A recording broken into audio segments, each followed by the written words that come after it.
లేకపోతే వెనకబడినటువంటి ప్రాంతంగా ఎంతో మంది ఎన్నో సంవత్సరాల నుంచి మాట్లాడుతూ వస్తున్నారు.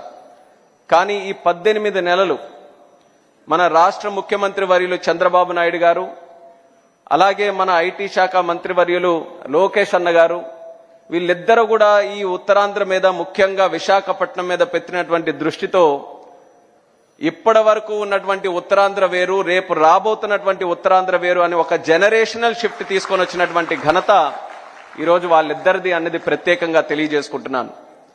విశాఖపట్నం ముందు నుంచి ఎప్పటి నుంచో ఉత్తరాంధ్రకే ఒక వేదికగా, ఒక కేంద్రంగా ఉండేది. కానీ గత 18 నెలలుగా జరుగుతున్నటువంటి ఇక్కడ కార్యక్రమాలు చూస్తే ఈ విశాఖపట్నం గాని, ఉత్తరాంధ్ర గాని ప్రపంచానికే ఒక కేంద్రంగా రేపు తయారవ్వబోతుందన్నది సందర్భంగా తెలియజేస్తున్నాను. అందులో ఏవియేషన్ తాలూకా పాత్ర కూడా చాలా ప్రాముఖ్యత కలిగినటువంటిది. మీరు ఇప్పుడు చూస్తున్నారు, దేశంలో ఎక్కడికి వెళ్ళినా ఏవియేషన్ గురించి అందరూ మాట్లాడుకుంటున్నారు. ఒక రకంగా ఏవియేషన్ ఈరోజు అందరితో కూడా కనెక్ట్ అయి ఉన్నటువంటి సబ్జెక్టుగా మారింది. అలాంటి ఏవియేషన్ ఈరోజు ఇంత పెద్ద ఎత్తున మన దేశంలో గ్రో అయిందనంటే దానికి కారణం మన ప్రధానమంత్రి వర్యులు నరేంద్ర మోదీ గారు.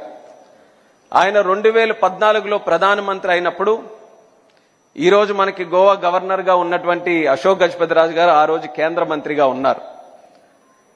వాళ్ళిద్దరూ కలిసి ఆలోచించి ఆ రోజు ఒక పునాది వేసి ఏవియేషన్కి గత 10 సంవత్సరాలుగా ప్రతి సంవత్సరం 12% గ్రోత్ రేట్తో ఎదిగినటువంటి ఏకైక సెక్టర్ మన దేశంలో ఏవియేషన్ సెక్టర్ అని అంటే దానికి ఆ రోజు పునాది వేసినటువంటి అశోక్ గజపతిరాజు గారికి కూడా ఎంతో క్రెడిట్ చెందుతుందని కూడా ఈ సందర్భంగా తెలియజేస్తున్నాను.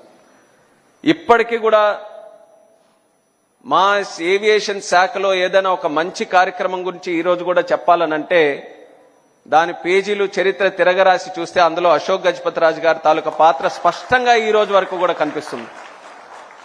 అంత గొప్ప ఆలోచనలతో ఆ రోజు పునాది వేసినందుకు ఇప్పుడు శ్రీనివాసరావు గారు చెప్పినట్టు ఏవియేషన్ ఏదో ఒక వర్గానికో, ఒక సెక్టర్కో, లేకపోతే ఒక ఎలీట్కో, ఒక లగ్జరీ ఐదులోగా లేకుండా ప్రతి ఒక్కరూ, ఒక సాధారణమైనటువంటి వ్యక్తి కూడా ఈరోజు ఏవియేషన్లో, ఎయిర్ క్రాఫ్ట్లో ప్రయాణించేటటువంటి స్థాయికి మన భారతదేశం ఈరోజు ఎదిగింది. ఇలాగే ఎదగబోతుంది కూడా. ఈరోజు సుమారు మన దేశంలో 800 ఎయిర్ క్రాఫ్ట్లు ఉన్నాయి. మన భారతదేశం ఆర్డర్స్ ఈరోజు చూసుకుంటే మరొక 1700 ఎయిర్ క్రాఫ్ట్లు ఆర్డర్స్ పెట్టి ఉన్నారు. అంటే ఎంత డిమాండ్ మన దేశంలో ఏవియేషన్కి సంబంధించి ఉందో ప్రతి ఒక్కరు కూడా గమనించాలి. అలాగే మరొక 20 సంవత్సరాల్లో 800 ఎయిర్ క్రాఫ్ట్లు కాస్త 3000 ఎయిర్ క్రాఫ్ట్ల వరకు కూడా వెళ్ళబోతున్నాయి. ప్రతి ఎయిర్ క్రాఫ్ట్ కి డైరెక్ట్ గానో, ఇండైరెక్ట్ గానో ఒక 100 రకాలైనటువంటి ఉద్యోగాలు క్రియేట్ అవుతున్నాయి. ఆ 100 రకాల ఉద్యోగాల్లో అనేక రకాలైనటువంటి స్కిల్ సెట్ ఉంటుంది. అలాంటి స్కిల్ సెట్ కోసం ఈరోజు మనం చూసుకుంటే కొంతమంది బయట దేశాలకు వెళ్ళి ఆ స్కిల్స్ నేర్చుకొని ట్రైనింగ్ పొంది, లేకపోతే ఆ కోర్సులు నేర్చుకొని మళ్ళీ తిరిగి వచ్చి భారతదేశంలో పనిచేస్తున్నారు. అలాంటి ఆ యొక్క గ్యాప్ ఏదైతే ఉందో అది మన నారా చంద్రబాబు నాయుడు గారు గమనించి ఎందుకు మన దగ్గరే ఆ స్కిల్ సెట్ కానీ, ఆ ట్రైనింగ్ కానీ, ఆ యూనివర్సిటీలు కానీ మన దగ్గర ఉండకూడదని ఒక మంచి ఆలోచనతో మన ఉత్తరాంధ్ర ప్రాంతంలో ఈరోజు ఏవియేషన్, డిఫెన్స్, అలాగే ఏరోస్పేస్ కి సంబంధించి ఎడ్యూసిటీ ఆ ఆలోచన చంద్రబాబు నాయుడు గారు మొట్టమొదటగా ఆలోచించి అది ముందుకు పెట్టడం జరిగింది. నేను కూడా మినిస్టర్ అయిన తర్వాత చాలా ఉత్సాహంగా మన ప్రాంతానికి, మన రాష్ట్రానికి ఏదో ఒకటి చేయాలన్న ఆలోచనతో మొత్తం స్టడీ చేసినప్పుడు ఇది ఎప్పుడైతే అబ్జర్వ్ చేశానో వెంటనే చంద్రబాబు నాయుడు గారి దగ్గరికి వెళ్ళి చెప్దాం, ఈ యొక్క యూనివర్సిటీ పెడితే మన బాగుంటుంది. దేశంలో కూడా ఒకే యూనివర్సిటీ, అది కూడా ఉత్తరప్రదేశ్లో ఉంది.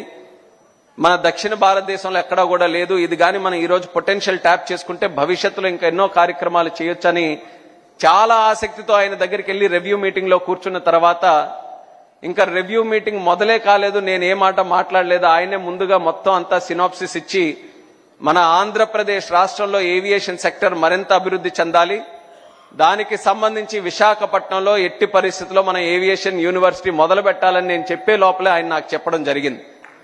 అంటే చంద్రబాబు నాయుడు గారి తాలూకా ఆలోచనలు ఏ రకంగా పనిచేస్తాయనడానికి అదొక ప్రత్యేకమైనటువంటి ఉదాహరణ. అగ్రికల్చర్ కానీ, సోషల్ వెల్ఫేర్ కానీ, లేకపోతే ఇన్ఫ్రాస్ట్రక్చర్ డెవలప్మెంట్ కానీ, ఇవన్నీ కూడా తరచూ వచ్చేటటువంటి సబ్జెక్ట్స్ అందులో ముందంజలో ఉండడం అనేది సర్వసాధారణం. ఏవియేషన్ అనేది ఒక ఫ్యూచరిస్టిక్ సబ్జెక్ట్. అది ఏవియేషన్లో అప్ టు డేట్గా ఉండాలి. ఏవియేషన్లో 20 yearsలో 30 yearsలో 40 yearsలో ఏం జరుగుతుందనడానికి చాలా లోతుగా ఈ సబ్జెక్ట్ చదివితే గానీ అవన్నీ కూడా తెలియవు. కానీ చంద్రబాబు నాయుడు గారి తాలూకు ఆలోచనలు మాత్రం ఎలాంటి సబ్జెక్ట్ అయినా ఎంత లోతులో ఉన్నాలన్నా ఆయన తాలూకా విజన్ ఎలా పనిచేస్తుందనంటే ఏ సబ్జెక్ట్లో 30 సంవత్సరాలు 40 సంవత్సరాలు దేశం ఏం ఆలోచిస్తుంది, ప్రపంచం ఏం ఆలోచిస్తుంది, దానికి తగ్గట్టుగా మనం ఏం ఆలోచించాలన్నది అది ఆలోచించే శక్తి కలిగిన ఏకైక నాయకుడు మన నారా చంద్రబాబు నాయుడు గారని తెలియజేసుకుంటున్నాను. అలాంటి ఆలోచన ద్వారా పుట్టినటువంటి ఎడ్యుసిటీకి మన ఉత్తరాంధ్ర కేంద్రంగా పెట్టుకున్నాం. భోగాపురం ఎయిర్పోర్ట్ నిర్మిస్తున్నాం. చాలా అందంగా వస్తుంది. అతి త్వరలోనే దాన్ని ప్రారంభోత్సవం కూడా చేసుకోబోతున్నాం. మరొక నెల రోజుల్లో వ్యాలిడేషన్ ఫ్లైట్ కూడా అక్కడ స్టార్ట్ చేయబోతున్నాం. దానితో పాటు జూన్ మాసానికి పెట్టుకున్నాం. కానీ నేను మళ్ళీ చెప్పాను, వీలైతే ఇంకో నెల ముందే ఆ ఎయిర్పోర్ట్ను కూడా ప్రారంభించాలని రాజుగారికి కూడా ఈ సందర్భంగా మరొకసారి గుర్తు చేస్తున్నాను. అలాగే దానితో పాటు ఒక ఎడ్యుకేషన్కి సంబంధించి ఒక యూనివర్సిటీ ఏర్పాటు చేయాలని ముందు మనకున్న ఆలోచన. కానీ ఆలోచనలో అందరూ కూడా సమిష్టిగా దాని మీద మంతనం చేసిన తర్వాత ముఖ్యంగా లోకేష్ అన్న గారు దాంట్లో ఇన్వాల్వ్ అయ్యి యూనివర్సిటీ అనంటే కేవలం ఒక్క సెట్ ఆఫ్ స్కిల్సే మనం చేయగలమేమో, ఈ యొక్క యూనివర్సిటీ కేవలం మన ఉత్తరాంధ్రకు భారతదేశానికో సంబంధించినటువంటి కేంద్రంగా ఉండకూడదు, ప్రపంచంలో ఉన్న యూనివర్సిటీలకు అన్నిటికీ ద బెస్ట్గా ఇక్కడ తయారు చేయాలని ఎప్పుడైతే ఆ ఆలోచన లోకేష్ అన్న గారు జోడించారో యూనివర్సిటీని కాస్త ఎడ్యూసిటీగా మార్చాం. ఎడ్యూసిటీ తాలూకా ప్రత్యేకత ఏంటంటే అందులో ఎన్ని యూనివర్సిటీలైనా మనకు పెట్టేటటువంటి సామర్థ్యం మనం కల్పించబోతున్నాం. ఏ దేశంలో ఉన్నటువంటి బెస్ట్ యూనివర్సిటీ అయినా, ఇది ఆయన కూడా చెప్తారు, ఆ టాస్క్ మళ్ళీ నాకే అప్పచెప్తారు, ముందే నేను చెప్తున్నాను. అమెరికాలో కానీ, యూకేలో కానీ, ఆస్ట్రేలియాలో కానీ ఎక్కడెక్కడైతే ఏవియేషన్కి సంబంధించినటువంటి బెస్ట్ యూనివర్సిటీలు, బెస్ట్ కాలేజెస్ ఏవైతే ఉన్నాయో వాటన్నిటికీ కూడా ఈ ఎడ్యుసిటీ ఒక కేంద్రంగా మారాలి, ఒక వేదికగా మారాలనే ప్రయత్నంతో రేపు రాబోతున్న రోజుల్లో మనం కృషి చేయబోతున్నాం. ఇందాకే నేను చెప్పాను ఎంత డిమాండ్ మనం క్రియేట్ చేస్తున్నామని భారతదేశంలో.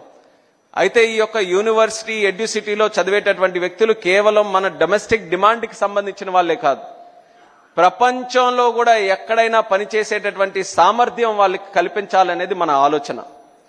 ఇందులో వెనకున్నటువంటి ఆలోచన, మనం ఎప్పుడు కూడా ఉత్తరాంధ్ర ప్రాంతం నుంచి పని కోసం బయటికి వెళ్లే రోజుల నుంచి ఇక్కడ పని కోసం వెతుక్కుంటూ, ట్రైనింగ్ కోసం వెతుక్కుంటూ, స్కిల్లింగ్ కోసం వెతుక్కుంటూ మన ఉత్తరాంధ్ర ప్రాంతం వచ్చే విధంగా రేపు ఈ యొక్క విశాఖపట్నం మన తాలూకా ఉత్తరాంధ్ర ప్రాంతం తయారవబోతుందని తెలియజేసుకుంటున్నాను.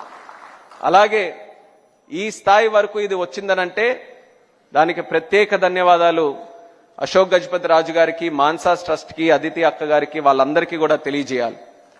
జనరేషన్స్గా వాళ్ళ తాలూకా కుటుంబం మన ఉత్తరాంధ్ర ప్రాంతానికి చేసినటువంటి కార్యక్రమాలు మనం ఎప్పటికీ కూడా మర్చిపోలేం.